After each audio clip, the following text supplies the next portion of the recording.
Hello and welcome everyone to a new video on your channel Master Tech Tips. Before watching the video, don't forget to subscribe to our channel and don't forget also to like this video. In today's video, I will show you how to change your phone number on TikTok.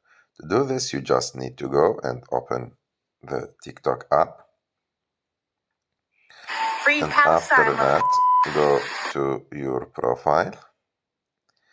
And after going to your profile, you just need to go and click on the three lines on the top right of the screen.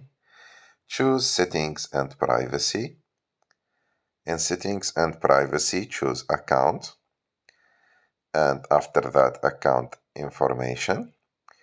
In Phone Number is the first option. You just need to click on it. And as you can see, it gives you here your phone number with like the last three digits, and normally you'll know your phone number.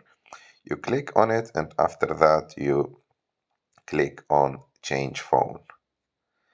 And as you can see here, you will receive like a code.